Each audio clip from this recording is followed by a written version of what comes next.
What on earth are you doing? Have you lost your mind? How dare you bring such bad luck into this house on a day like this?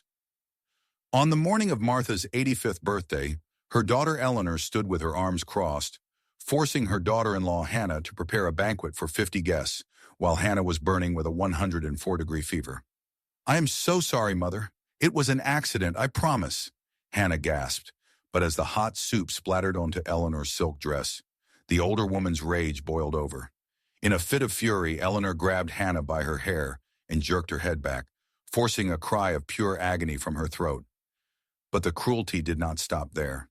In the middle of the crowded dining room, with every elite guest watching, Eleanor raised her hand and struck Hannah across the face with all her might.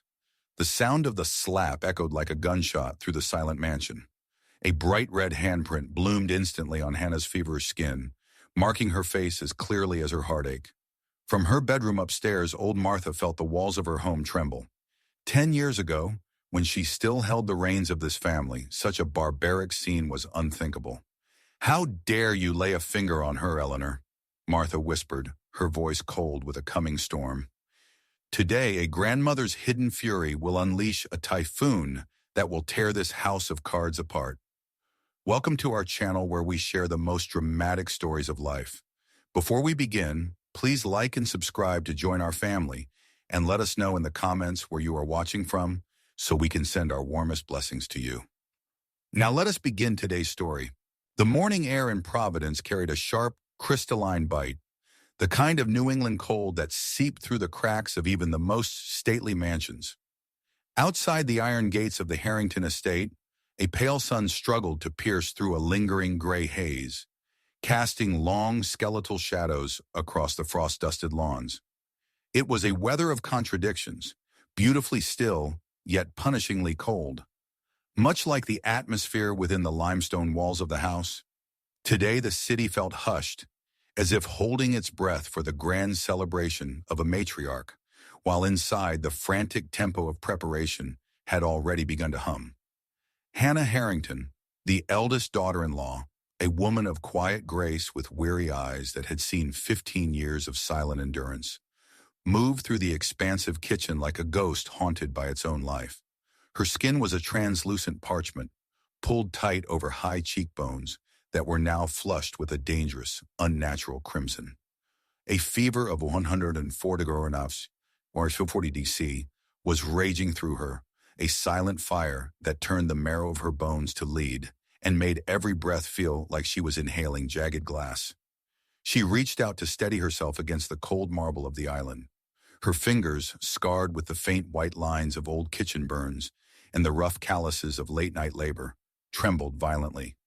"The cocoa van needs more burgundy, Hannah, and for heaven's sake, move faster. The guests from Beacon Hill will be here in 3 hours." The voice cut through the air like a whip. Eleanor Harrington, Hannah's mother-in-law, a woman who wore her aristocratic lineage like a suit of armor and possessed an icy stare that could freeze a boiling pot, stood in the doorway. She was impeccably dressed in charcoal silk, not a hair out of place, her presence a stark contrast to Hannah's sweat-stained apron and disheveled hair. I'm on it, Eleanor," Hannah whispered, her voice a dry rasp that barely carried across the room. "Don't use that tone with me," Eleanor snapped, stepping into the kitchen, her heels clicking rhythmically against the tile, a sound Hannah had come to associate with impending judgment. "This is my mother's 85th birthday. 50 of the most influential families in Rhode Island and Massachusetts are coming. If the presentation is anything less than perfection, it will be your head." Hannah nodded, a movement that sent a nauseating spin through her brain. As she turned back to the massive industrial stove, the blast of heat from the burners hit her face, and for a fleeting second, her mind drifted away from the opulent kitchen in Providence. She remembered the day she first arrived in Boston 15 years ago. She had been so young then, her heart full of a naive mythological hope. She remembered the fog that day, a thick, impenetrable blanket that had swallowed the great blue hill and turned the city into a ghostly labyrinth. Back then, she thought the fog was a veil of mystery, a precursor to a grand adventure. She hadn't realized it was a warning. The fog had never truly lifted. It had simply moved into her home, chilling the hearts of the people she called family. She looked at the oven's orange glow. It was a GD moment, a silent transformation hook of her own making, though not the kind she had dreamed of. She had transformed from a hopeful bride into a silent engine that kept the Harrington prestige running, fueled by the very heat that was now threatening to consume her. "Are you daydreaming again?" Eleanor's voice bypassed the ears and seemed to strike Hannah directly in the temples. "The lobster bisque hasn't even been strained. You are pathologically slow, Hannah. I don't know why Henry insists you are capable. Your background is showing. You lack the inherent stamina of our class." Hannah didn't defend herself. She never did. She merely reached for the heavy silver ladle. As she stirred the thickening cream, she felt a drop of cold sweat slide down her spine, clashing with the internal furnace of her fever. She felt like an unlikely hero, a savior in a grease-stained apron, though no one in this house would ever acknowledge the GD sacrifice she made daily. In the corner of the room, tucked into a velvet-lined armchair near the breakfast nook, sat the guest of honor. Martha Harrington, the 85-year-old matriarch, a woman whose face was a map of nearly a century of history, her eyes sharp and observant despite her frail frame, watched the scene in silence. Martha didn't speak, but her gaze lingered on Hannah's trembling hands. There was a silent voice between them, a soul connection that transcended the harsh words Eleanor spat into the air. Martha saw the emotion-based tragedy unfolding in the flush of Hannah's cheeks, a heartbreak that had been brewing for over a decade. "Hannah," Martha murmured, her voice thin but clear, "sit for a moment, child. You look like the winter frost." Eleanor let out a sharp, performative laugh. "Mother, don't coddle her. She has a job to do. Hannah knows that the dignity of this house rests on this dinner. If she's a little tired, it's only because she doesn't manage her time well." Eleanor turned her gaze back to Hannah, her eyes narrowing. 50 covers, Hannah, not 49. If one plate is cold, if one garnish is wilted, I will make sure Henry hears about your incompetence before the dessert is served. Do you understand?" "Yes, Mother," Hannah whispered. The hours bled into a blur of steam, salt, and searing pain. Hannah moved through the motions by muscle memory alone. She seared the scallops, glazed the root vegetables, and whisked the sauces until her muscles screamed. The fever was no longer just a heat. It was a hallucinatory weight. The kitchen walls seemed to pulse in time with her heartbeat. Every time she felt her knees buckle, she thought of the miracle faith-based hope she used to have. She used to believe that if she worked hard enough, if she was good enough, the ice in Eleanor's heart would melt. But 15 years had taught her that some hearts were made of permafrost. By late afternoon, the house began to fill. The distant sound of a string quartet filtered into the kitchen, a lyrical and reflective melody that felt like a mockery of Hannah's internal chaos. She could hear the tinkling of crystal glasses and the low, polished murmur of the Boston elite. "It's time for the first course," Eleanor commanded, appearing again like a dark omen. "The French onion soup. It must be served piping hot. Take the tureen out now." Hannah reached for the massive, ornate porcelain tureen. It was a heavy heirloom piece, filled to the brim with boiling broth and caramelized onions.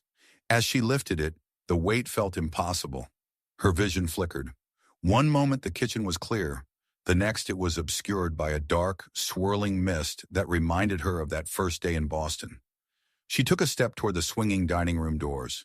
The floor felt like it was tilting beneath her feet, a deck of a ship in a storm. One step, 2 steps. The heat from the soup rose up, mingling with the fire in her blood. Her breath hitched.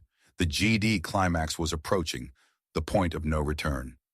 "Don't just stand there, move!" Eleanor hissed from behind her. Hannah felt a sudden sharp spike in her temperature. Her heart gave a frantic, irregular thud. The room didn't just spin, it dissolved into a kaleidoscope of gray and gold. The heavy porcelain tureen felt as though it were slipping through her fingers, gravity suddenly becoming an enemy she could no longer fight. Her vision went black at the edges. The sound of the violins outside seemed to swell into a roar. She loang choang. Her balance vanished. The tureen tilted, the scalding liquid sloshing dangerously toward the rim, as Hannah's world began to tilt into darkness, signaling a disaster that would break more than just the porcelain. The silence that followed the crash was more deafening than the sound of the porcelain shattering itself. Time seemed to coagulate, thick and suffocating like the steam rising from the floor. Hannah lay sprawled on the polished hardwood, the heat of the onion soup seeping through her stockings, stinging her skin. But that pain was a distant whisper compared to the sight before her. A jagged trail of brown broth and caramelized onions had splattered across the floor, reaching the hem of a pristine, ivory silk gown. Cynthia Harrington, the youngest daughter of the house, a woman whose beauty was as sharp and fragile as glass, and whose heart was equally cold, looked down at her ruined dress with a theatrical gasp of horror. "My dress!" Cynthia shrieked, her voice piercing the refined atmosphere of the dining room. "This is a custom-made Chanel. Hannah, you clumsy, pathetic cow. Do you have any idea what this cost?" Hannah tried to push herself up, but her hands slipped on the greasy broth. She looked at her palms, reddened by the heat of the soup, but layered over with much older marks. These were the hands of an unlikely hero. Though the room only saw a servant's failure, she saw the faint, circular scars from grease fires at the Rusty Cleaver, the gritty bit-tet joint in Boston, where she worked until 3 a.m. 3 nights a week. She had taken those shifts to pay off the secret credit card debt Cynthia had accumulated at the boutiques on Newbury Street, a debt Eleanor had threatened to shame Hannah for if she didn't fix it for the family's sake. I'm so sorry," Hannah choked out, her fever-addled brain struggling to find the words. "The floor? It just moved." "The floor didn't move, you illiterate peasant," a cold, low voice hissed above her. Eleanor Harrington descended upon her like a bird of prey. Before Hannah could react, Eleanor's hand shot out, threading through Hannah's sweat-matted hair and yanking her head back. The physical shock was so sudden that Hannah forgot to breathe. Eleanor didn't care about the guests. She didn't care about the distinguished families from Beacon Hill who were now whispering behind their lace fans. She only cared about the stain on the Harrington reputation. Slap. The sound of the strike echoed off the high ceilings, a sharp, crystalline crack that silenced the string quartet in the foyer. Hannah's head snapped to the side, her fevered skin blooming with a stark, white-to-red handprint. "You've embarrassed us for the last time," Eleanor whispered, her face inches from Hannah's. Slap! The second blow caught Hannah on the other cheek. The world tilted again, a dark, emotion-based shock rattling her skull. Hannah felt a trickle of something metallic and warm in the corner of her mouth. "Mother, look at her!" Cynthia laughed, a cruel melodic sound as she pulled her stained silk away from the mess. "Look at that pathetic apron. She looks like she crawled out of a gutter in South Boston. I told you she was too unrefined for this house. She's probably drunk on the cooking wine." Hannah looked up from the floor, her vision swimming. She saw the faces of the guests, masked in a terrifying, polite indifference. To them, this was merely a dramatic, silent voice interlude in an otherwise tedious evening. No one moved to help. No one spoke a word of justice. Standing near the buffet was Dr. Julian Vane, a man in his late 50s with salt and pepper hair and a clinical, observant gaze. He was the family's private physician and a longtime friend of Eleanor. He adjusted his spectacles, watching Hannah's rapid, shallow breathing with a professional interest that lacked any warmth. He knew she was ill. He had seen her trembling earlier. He said nothing, choosing instead to sip his sherry. Hannah's gaze drifted to her mother-in-law. Eleanor was breathing hard, her charcoal silk bodice heaving with a dark transformation of rage. "I have spent 15 years trying to polish the dirt off you, Hannah," Eleanor spat, her voice dripping with justice and redemption venom. "I gave you a name. I gave you a roof. And in return, you give us this? You are a stain that won't wash out." Hannah tried to find her voice, to tell them about the 104-degree fire in her blood, or the thousands of dollars of Cynthia's debt she had cleared with her own sweat. But the words died in her throat. She felt a deep, hollow heartbreak, a realization that there was no miracle coming for her in this house. "Clean it up," Eleanor commanded, her voice regaining its icy composure. "Clean it up with your bare hands if you have to, and then you will go to the cellar. You are not fit to breathe the same air as our guests." Hannah dropped back to her knees. Her fingers brushed against the shards of the broken porcelain. She didn't feel the sharp edges cutting into her skin. She only felt the weight of the GD techniques being used against her. She was the wounded dog crawling to save a child, but in this story, the child was a family that wanted her dead. Cynthia stepped over her, making sure to kick a small puddle of soup toward Hannah's face. "Don't get your commoner tears in the rug, Hannah. They're probably salty enough to ruin the wool." From her seat, the matriarch Martha gripped the arms of her chair. Her knuckles were white, her eyes were fixed on Hannah, and for a second, a flicker of something ancient and powerful passed through them. It was a call to faith, a silent promise that the wicked would eventually be punished. But for now, the storm raged on. Eleanor stood over the kneeling girl, looking down at her with a disgust so profound it felt like a physical weight. "Look at you," Eleanor sneered, raising her voice so the entire room could hear. "Prostrate on the floor where you belong. You aren't a member of this family, Hannah. You are nothing but a debt, a long, expensive, and regrettable debt that this family is finally tired of paying." The guests began to turn back to their conversations, the GD shock already fading into the background of their privileged lives. Hannah stayed on her knees, the cold soup soaking into her skin, her tears finally breaking free. They fell, hot and silent, disappearing into the dark, murky puddles of the French onion soup that was slowly growing cold on the Harrington floor. The cellar was a cavern of damp stone and forgotten vintages, smelling of wet earth and the slow decay of cork. Hannah huddled on a discarded crate, her body trembling as the fever, that 104-degree furnace, met the subterranean chill.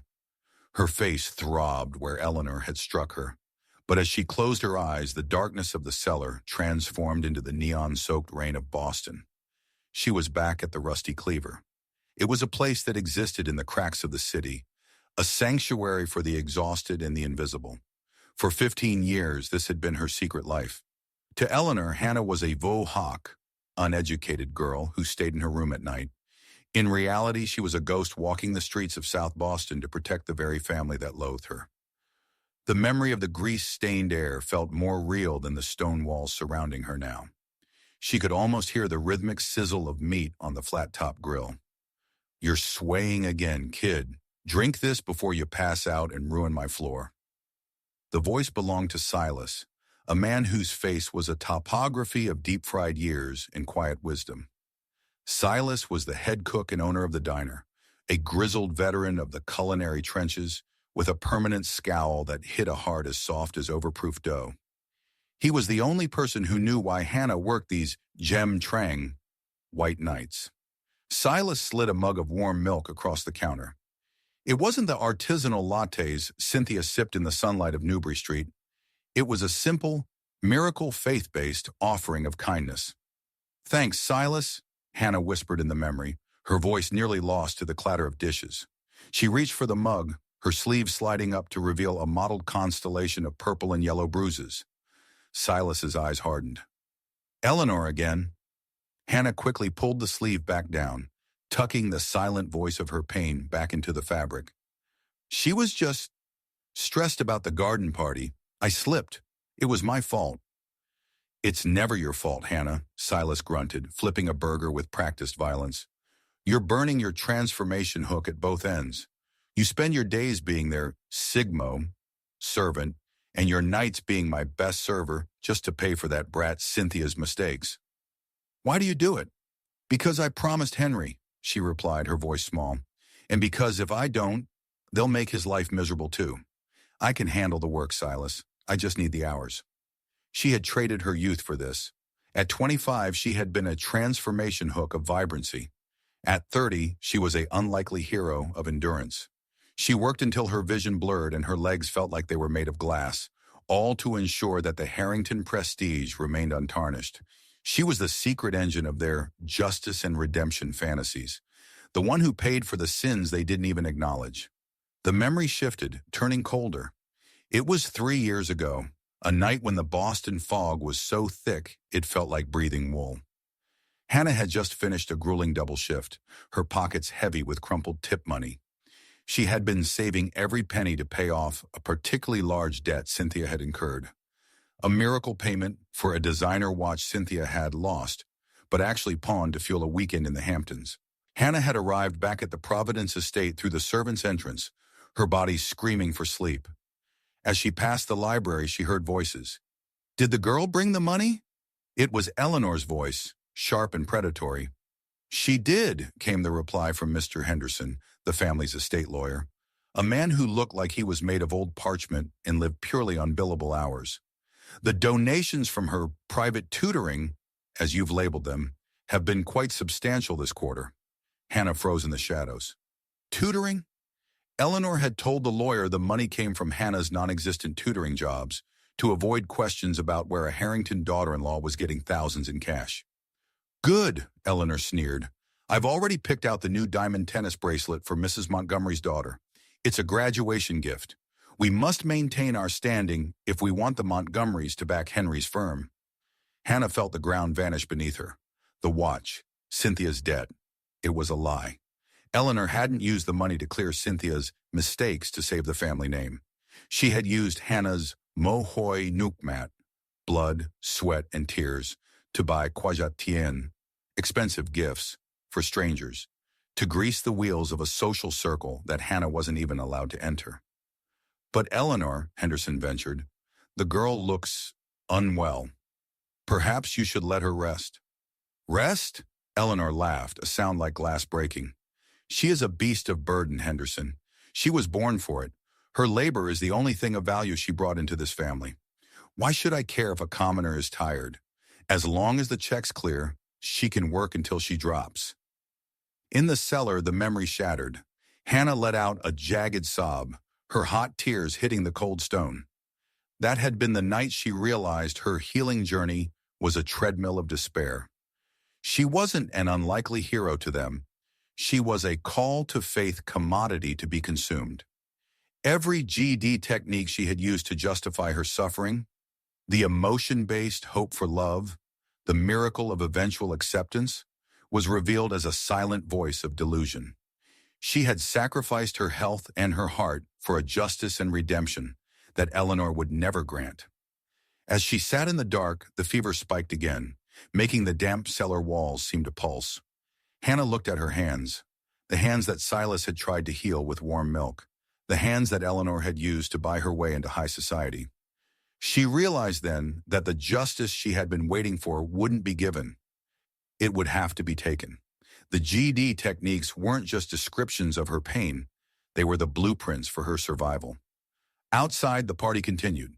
Above her head, the heavy footsteps of the elite vibrated through the floorboards.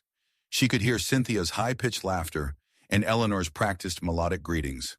They were celebrating a birthday, but in the silence of the cellar, Hannah felt something else being born. It was a call to faith, not in the Harringtons, but in herself. She thought of Silas's warm milk and his rough, silent voice of concern. She thought of the unlikely hero she had been for 15 years. The fever burned, but for the first time it didn't feel like it was destroying her. It felt like it was tempering her, like the transformation hook of a blade being forged in the fire. Hannah realized she was no longer just a mon debt. She was the one who held the ledger.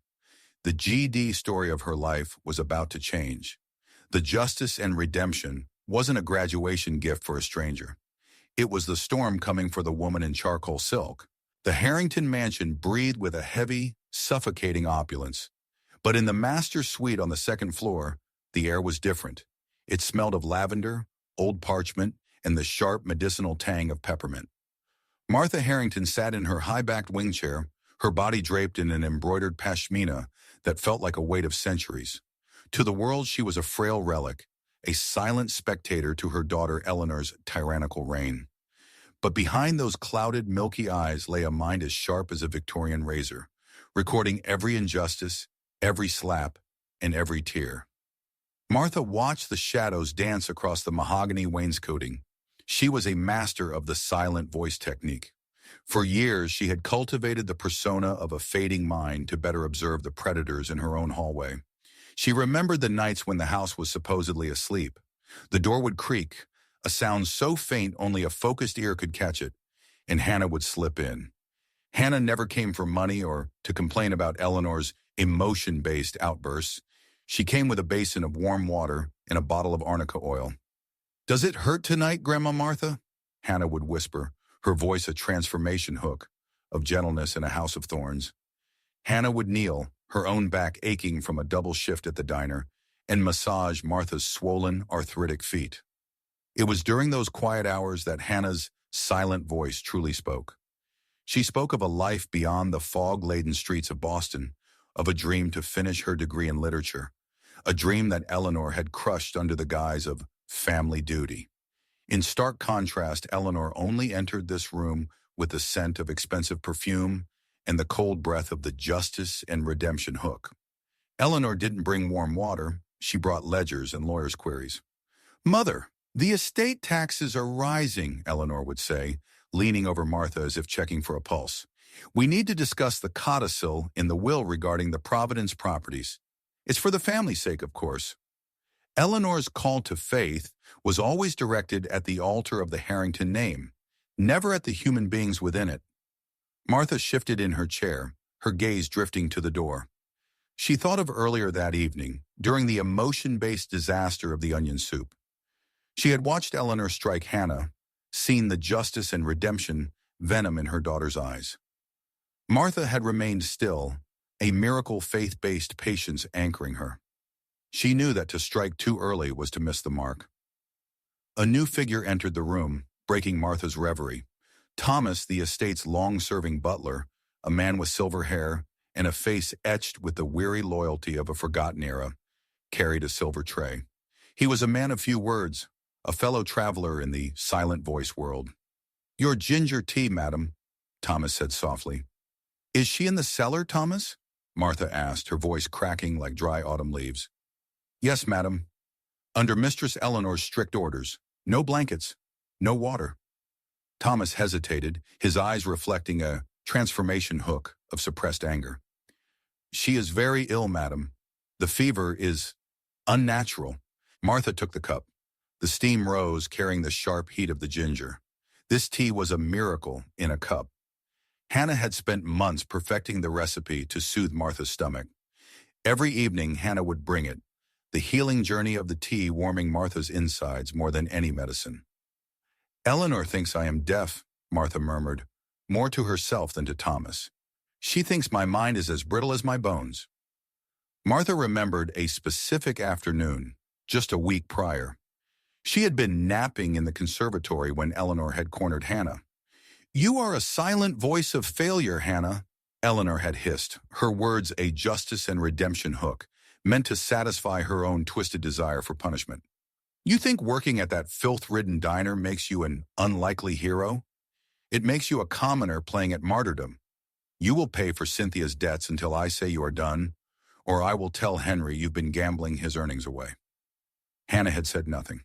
She had merely bowed her head, the unlikely hero taking the blow to protect her husband.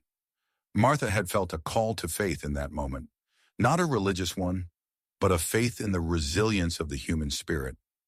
Thomas moved to clear a stack of books from the side table, and that's when Martha saw it. Tucked between the cushion of the armchair and the wooden frame was a small, tattered notebook with a blue linen cover. It must have fallen from Hannah's pocket during the struggle when Eleanor had yanked her hair. "Leave us, Thomas," Martha commanded. Once the door clicked shut, Martha reached out with trembling fingers. Her heart hammered against her ribs, an emotion-based shock of anticipation. She opened the book. It wasn't a diary. It was a ledger. As Martha turned the pages, a miracle faith-based revelation dawned on her. Page after page was filled with meticulous, cramped handwriting. It was a record of every cent Hannah had earned at the Rusty Cleaver. Next to each entry was a corresponding debt of the Harrington family. Chalked 14, $450, Cynthia's overdue boutique bill, Newbury State. Navi 2, $200, interest on Eleanor's charity loan. Deck 12, $300, Cynthia's lost diamond earrings, actually pawned. Hannah hadn't just been working, she had been a transformation hook for the family's survival, a silent, unlikely hero who was single-handedly propping up the facade of Harrington wealth. She had recorded the justice and redemption she was buying with her own lifeblood. But the most damning entry was on the final page. dated only 2 days ago. Eleanor told me the $5,000 from the double shifts was for the mortgage. Found a receipt in the trash today. It was for a custom emerald necklace Eleanor bought for herself. She told Henry it was a gift from a distant relative. Martha's hands shook so violently the notebook nearly fell. The emotion-based heartbreak she felt for Hannah was eclipsed only by a cold justice and redemption, rage toward her own daughter.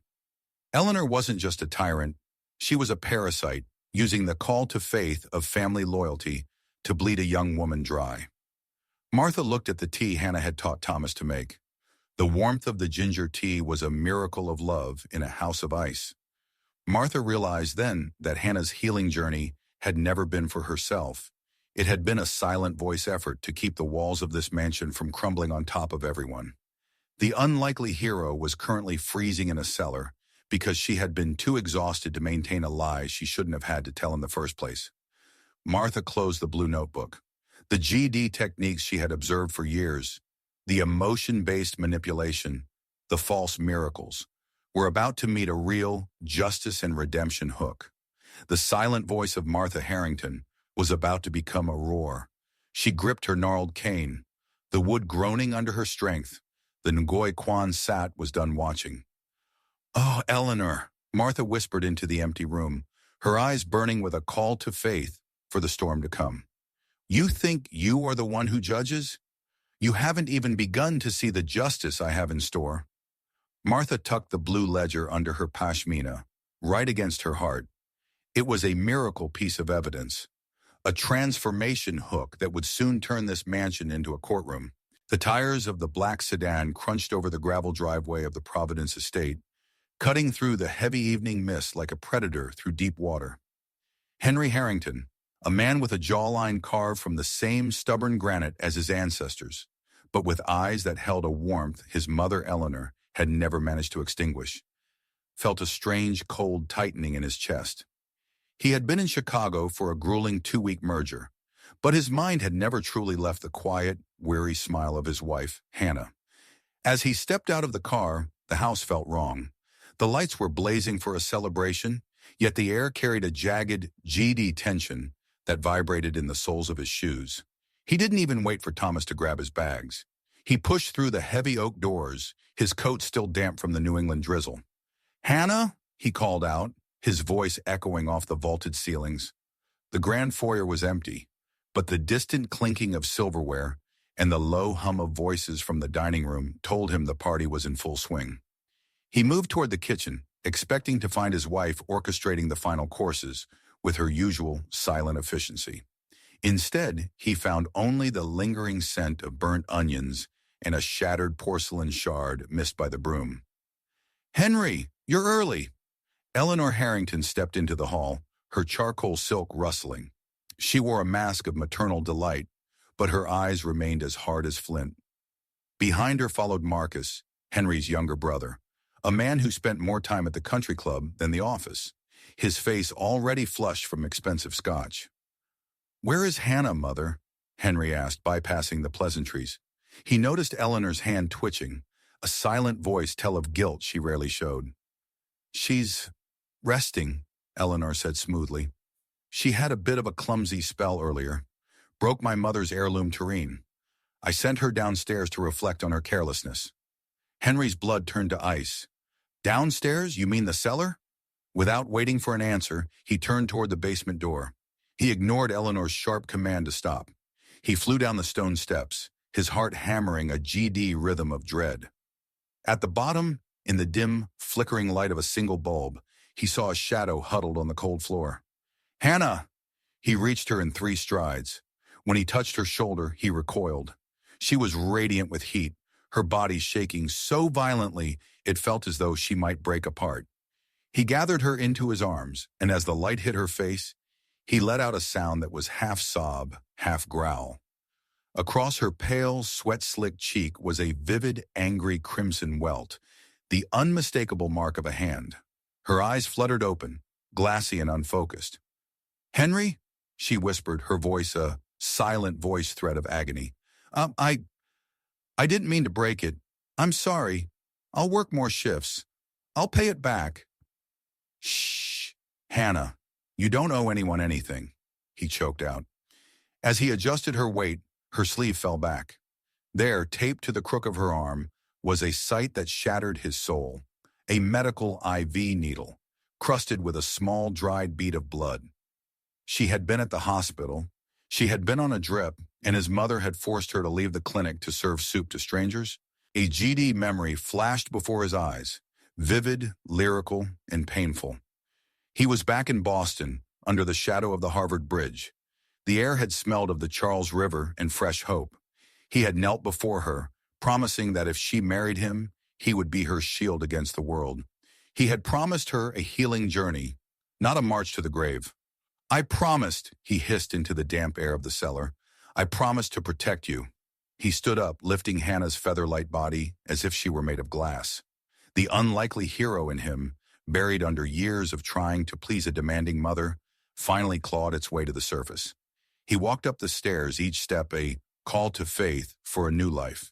He burst back into the kitchen, then straight through into the dining room where the guests sat frozen. Eleanor stood at the head of the table, her face pale. Henry, put that girl down. You are making a scene in front of Dr. Vane and the Montgomerys, Eleanor commanded, her voice a justice and redemption hook, designed to shame him into submission. Henry didn't stop until he was inches from her. He looked at his mother, then at Marcus and Cynthia, who were watching with a mixture of boredom and annoyance. Look at her, Henry roared, his voice shaking the crystal chandeliers.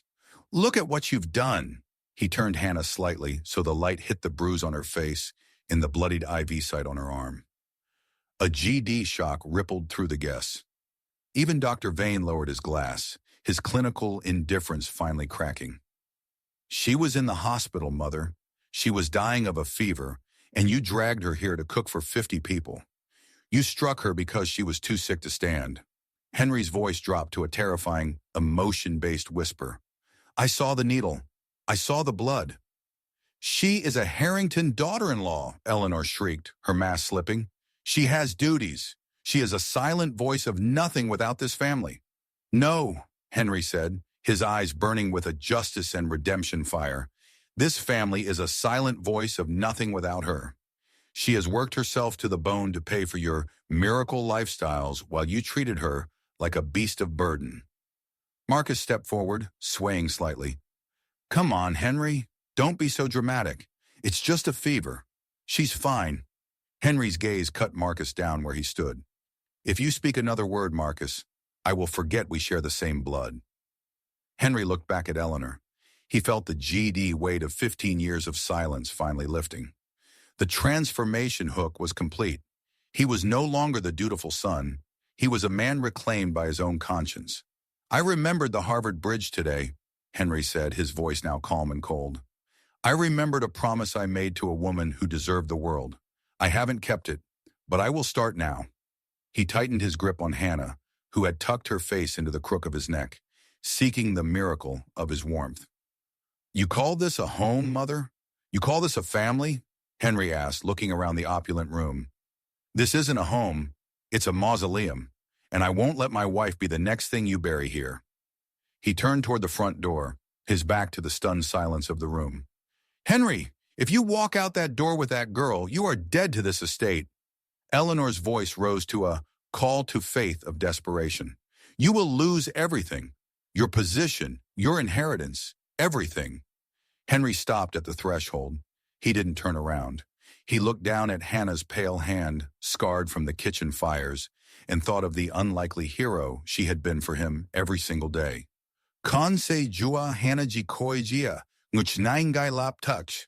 I am taking Hannah out of this hell right now, Henry declared, his voice ringing with a justice and redemption finality. Keep the estate, Mother. Keep the money. I'd rather be a beggar in the fog of Boston than a king in this house of ghosts. We are never coming back.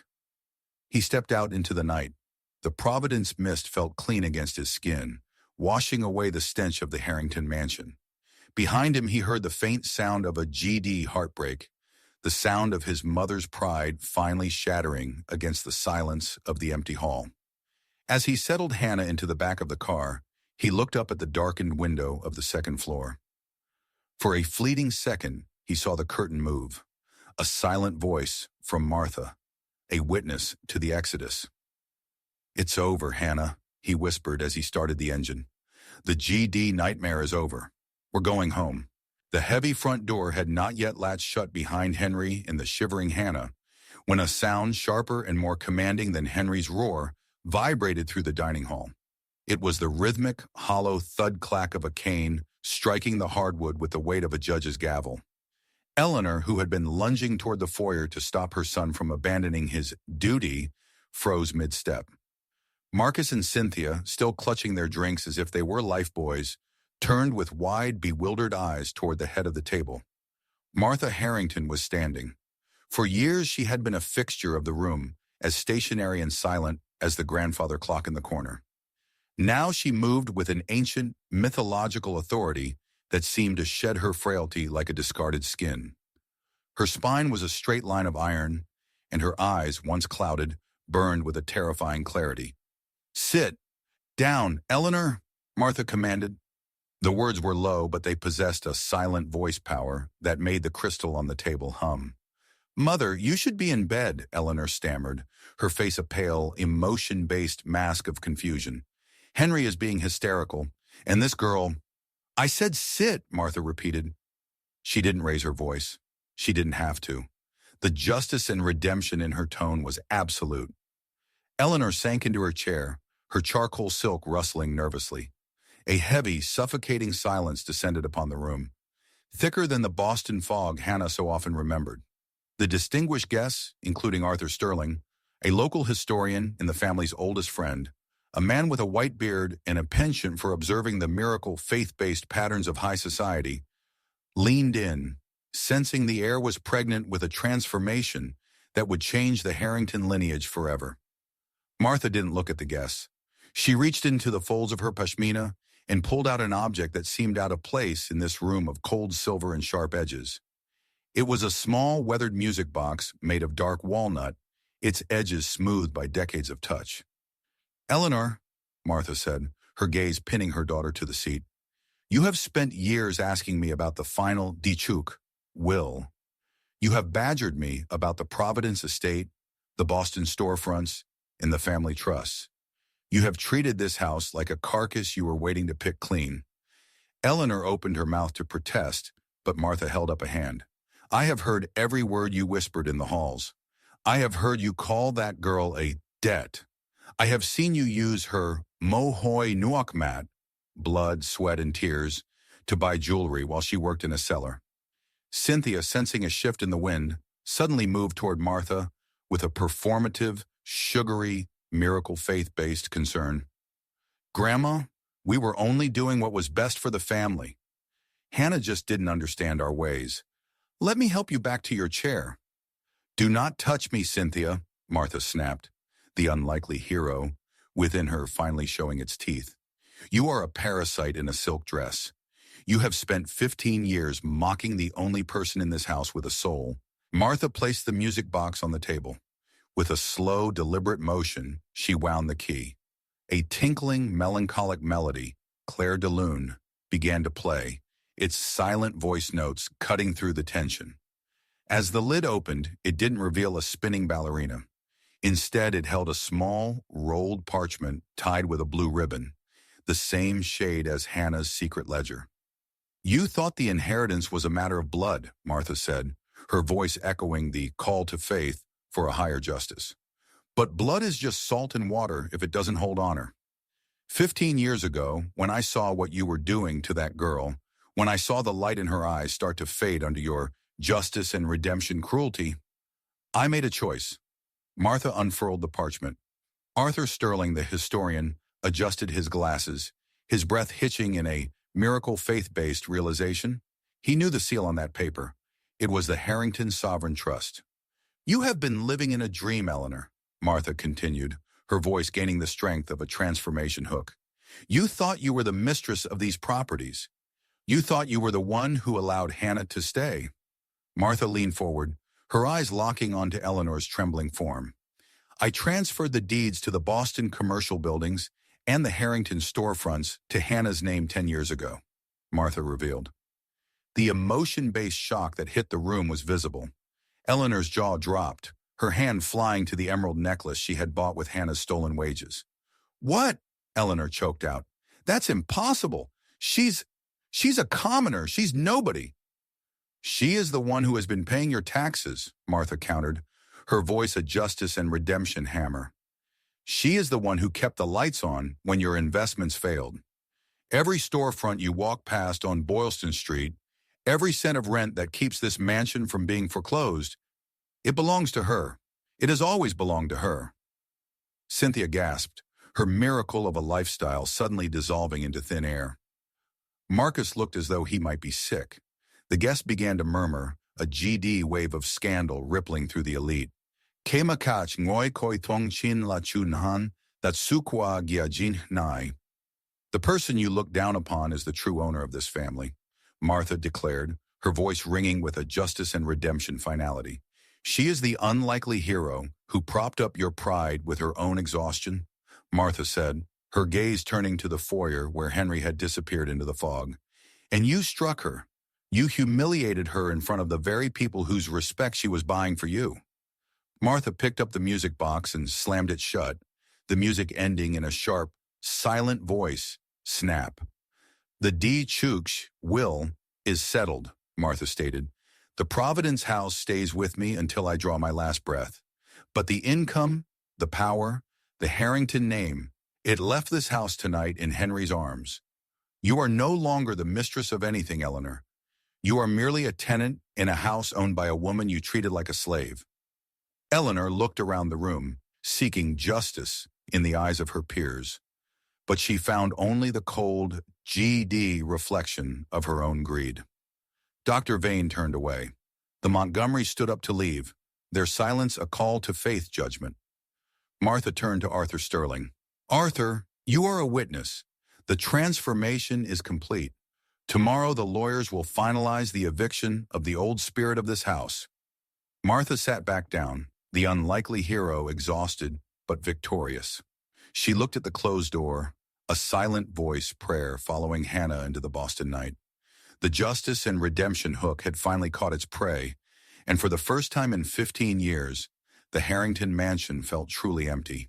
The grand dining hall, once a theater of Harrington vanity, had become a cold, echoey courtroom. As the last of the distinguished guests filtered out into the Providence night, their hushed whispers felt like 1,000 tiny needles piercing the silence. Eleanor sat slumped in her chair, her charcoal silk dress looking like a shroud.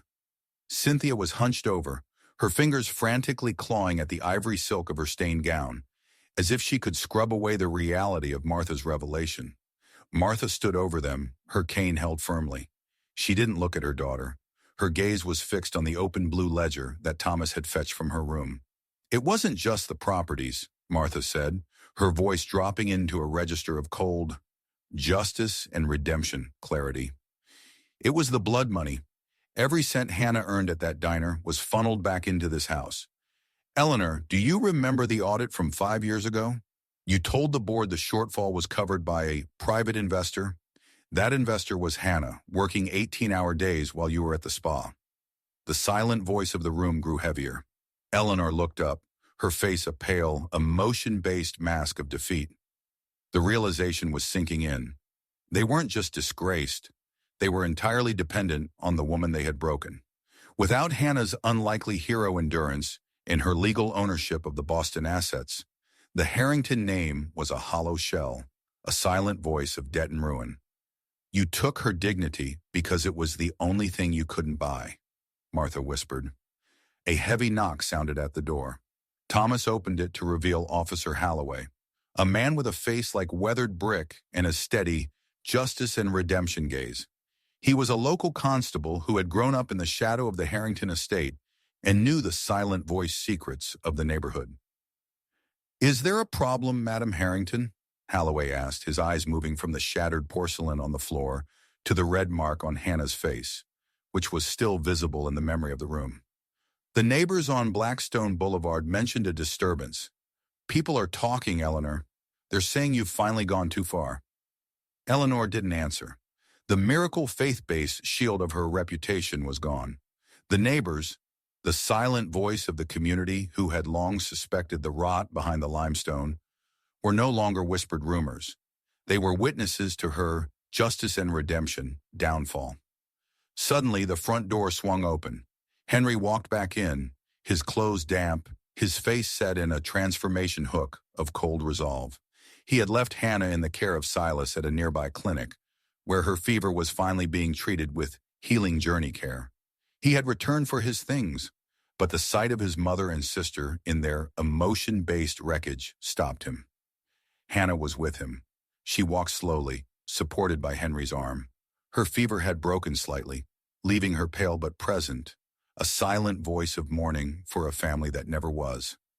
She looked at Eleanor, not with the justice and redemption fury the older woman expected, but with a deep, emotion-based sadness. "I didn't want the buildings, Eleanor," Hannah said, her voice a transformation hook of quiet grief. "I just wanted a mother. I worked those nights because I thought if I saved the house, I might finally be worth loving." The silent voice of Hannah's regret was the most punishing justice of all. Eleanor flinched, a GD heartbreak finally cracking through her layers of charcoal silk. For the first time, she saw Hannah not as a mono, dead, but as an unlikely hero, whose love was the only thing that had kept them from drowning. Cynthia looked up, her emotion-based vanity replaced by a raw, silent voice fear. "Hannah, please, we didn't know. We thought—" "You didn't think," Hannah interrupted softly. "You just consumed." Martha stepped forward, the justice and redemption hook of her authority fully unfurled. "Forgiveness is a miracle, as Hannah, but justice is a transformation. Eleanor, Cynthia, you think the loss of money is your punishment? No, your punishment is understanding the cost of a single hour of Hannah's life." Martha turned to Officer Holloway and then back to her family. "Thomas, bring me the keys to the station wagon, the old one. Eleanor, Cynthia, take off those jewels. You are going to Boston." "Boston?" Cynthia shrieked. "To the lawyers?" "No," Martha said, a GD spark of unlikely hero grit in her eyes. "To Silas, to the Rusty Cleaver. I have spoken with him. Since you have lived off the Mohoy Nookmat, blood, sweat, and tears, of a waitress for 15 years, you will now serve the community you look down upon." The chow trow climax hit the room like a physical blow. The thought of the aristocratic Eleanor Harrington scrubbing floors in a South Boston diner was a transformation hook, so sharp it made Eleanor gasp. "I won't do it," Eleanor hissed. "You can't force us." "I don't have to force you," Martha countered, her justice and redemption voice as steady as a heartbeat. "But if you don't, Thomas will change the locks tonight. You can find a miracle on the streets, or you can go to the diner, work the shifts Hannah worked, and earn the healing journey of a real apology. Only then will I allow Hannah to decide if you deserve a seat at any table she owns." Henry looked at his wife. He saw the unlikely hero in her eyes, the part of her that still believed in the miracle of redemption. "Go, Mother," Henry said, his silent voice full of justice and redemption finality. "Go see the world you've been eating. Maybe you'll finally learn the call to faith of a hard day's work." Eleanor looked at Martha, then at the blue ledger, and finally at Hannah's tired, emotion-based eyes. The justice was absolute. With trembling hands, Eleanor unhooked the emerald necklace, the gift she had bought with Hannah's stolen life. She placed it on the table next to the broken tureen. Cynthia followed suit, her designer earrings clattering onto the wood. As they moved toward the door, escorted by the silent voice of Thomas's disapproval, the neighbors of Providence watched from their windows. The GD story of the Harrington Fall was being written in the fog. Hannah watched them go, a silent voice of healing journey beginning in her heart. She didn't feel the justice and redemption joy she thought she would. She only felt the emotion-based weight of the years she had lost. But as Henry pulled her close, the warmth of his miracle love began to melt the 15 years of ice. "They have to learn, Hannah," Henry whispered. "I know," she replied. "I just wish they had learned from love instead of Su Trung fat punishment." Above them, The silent voice of the Harrington mansion seemed to shift. The limestone walls no longer a prison, but a witness to a transformation that had been 15 years in the making. The fog that had once served as a suffocating shroud over Hannah's life had finally surrendered to a golden, persistent New England sun. Spring had come to Boston, and with it, the city had shed its icy armor for the vibrant greens of the public garden and the shimmering cobalt blue of the Charles River. The air was no longer thick with the scent of burnt onions and stagnant secrets. Instead, it carried the fragrance of blooming magnolias and the salt of the distant Atlantic. Hannah sat on a weathered wooden bench along the esplanade, her back straight and her gaze peaceful. The fever that had nearly claimed her life in that Providence cellar was a fading nightmare, a healing journey that had left her not weakened but forged. She wore a simple linen dress, her hands, once scarred by grease fires and raw from cold dishwater, now rested calmly in her lap. Beside her, Sister Beatrice, a woman with a face like a dried apple and eyes that twinkled with the wisdom of 40 years in community service, was reviewing a stack of architectural blueprints. Beatrice was the director of the newly established Harrington Silas Center, a vocational sanctuary Hannah had founded using the storefront assets Martha had deeded to her. "The kitchen equipment for the training wing will arrive Tuesday, Hannah," Beatrice said, her voice a transformation hook of quiet joy. "We already have 20 women signed up for the first culinary certification program. Most of them are working the same late-night shifts you used to." "Make sure they have access to the daycare center first, Beatrice," Hannah replied, her silent voice resonant with a newfound authority. "I don't want any woman to have to choose between feeding her child and building her future." Hannah was no longer an unlikely hero in the shadows. She had used her justice and redemption to create a miracle for others. She had transformed her pain into a lighthouse. A gentle breeze ruffled the pages of a letter sitting on Hannah's lap. It had arrived that morning from a postmark in South Boston. The handwriting was cramped and lacked its usual aristocratic flourish. It was from Eleanor. "Hannah," the letter began, "Silas made me scrub the grill for 6 hours yesterday. My back aches in a way I never knew possible. But as I sat in the break room, Silas gave me a mug of warm milk, the same one he used to give you. I realized then that I didn't even know how to say thank you. I am learning slowly that a person's value isn't in their name, but in the calluses on their palms. I don't expect forgiveness, but I wanted you to know that for the first time in my life, I am earning my keep." Hannah let out a soft breath, a GD moment of reflection. The justice and redemption hook had worked its miracle. By forcing Eleanor to live the life she had exploited, Martha had given Eleanor the only thing money couldn't buy, a conscience.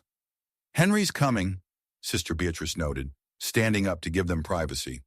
Henry walked across the grass, his stride light and his eyes fixed on his wife. He wasn't the man who had been paralyzed by his mother's disapproval anymore. He was a partner in a healing journey. He sat next to Hannah, taking her hand, the hand that was now a silent voice of strength. "Grandma Martha is waiting for us in the car," Henry said. "She wants to see the center before we take her back to the new apartment." They walked together toward the parked sedan. In the back seat sat Martha. She looked smaller now, her physical frame finally yielding to her 86 years. But her spirit remained the unlikely hero that had saved them all. She lived with Hannah and Henry now in their sun-drenched apartment overlooking the common, far from the limestone ghosts of Providence. "Did you show them, Hannah?" Martha asked as Hannah climbed in beside her. "Did you show them the center?" "I did, Grandma. It's beautiful," Hannah whispered, leaning her head on the older woman's shoulder. Martha reached out and took Hannah's hand, her thin fingers surprisingly strong. This was the call to faith hook, the moment of deepest connection. Martha looked out the window at the Charles River, where the rowing teams were cutting through the water in perfect rhythmic harmony. "You know, child," Martha began, her voice a miracle of clarity, "everyone thought you were the one who needed saving. Eleanor thought you were a mon debt. Even Henry thought he had to be your shield." Martha turned to look Hannah in the eye, her emotion-based hook causing a swell of deep feeling in the quiet car. "But it was the other way around," Martha said, a warm GD smile touching her lips. "Chao Kong Chi Ku Gia jin nai koi nonan, chao jiang ku lei lin hon qua chungta. You didn't just save this family from debt, you saved our souls. The Sao Trao climax was a quiet one, a silent voice victory that felt more profound than any roar. Hannah had used her healing journey to break a cycle of justice and redemption, cruelty, that had lasted for generations. She had proven that an unlikely hero doesn't just survive, they redeem. I just wanted us to be a family, Grandma, Hannah said softly. And we are, Martha replied, a real one. One built on the truth of Silas's diner and the son of the Charles, not the lies of Providence. As the car pulled away, the sun finally cleared the last of the morning haze over the Longfellow Bridge. The light hit the water, turning the river into a path of liquid gold. Hannah looked at her reflection in the window. She saw a woman who had walked through the fire and come out a miracle. The Harrington name no longer felt like a heavy charcoal silk shroud. It felt like the transformation hook of a new beginning. Hannah leaned back, her heart finally at rest. The GD techniques of her life, the emotion-based pain, the miracle of Martha's Dichuk, will, the unlikely hero strength, had all led to this moment of healing. The story of the Vohak, uneducated girl was over. The legend of the woman who saved a family's soul had just begun. Hannah smiled, a warm, radiant expression that mirrored the dawn, as they drove toward a future where every silent voice was finally heard and every justice was tempered with love. The journey of Hannah Harrington reminds us that our true worth is never defined by how others treat us, but by the quiet strength of our own character. We often find ourselves in white nights, working tirelessly for those who may never say thank you, feeling like an unlikely hero in a world that only values surface-level success.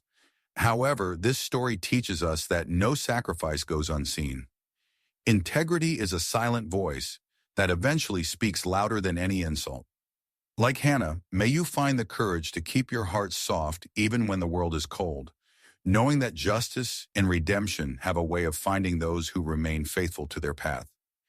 If this story touched your heart or restored your faith in the power of resilience, please take a moment to like this video and share it with someone who might be going through their own foggy morning. Don't forget to comment below with your thoughts and subscribe to our channel. By joining our community, you help us continue to share these GD tales of hope and transformation with the world. Dear Heavenly Father, we thank you for the miracles of endurance and the faith that carries us through the darkest cellars of our lives. We ask for your special blessing upon every viewer watching this today. Please grant them the strength of Hannah, the wisdom of Martha, and the protection of a love that never fails. May your light lead them out of the mist and into a bright, new dawn. If you believe God still performs miracles and guides us toward justice, please write Amen in the comments below.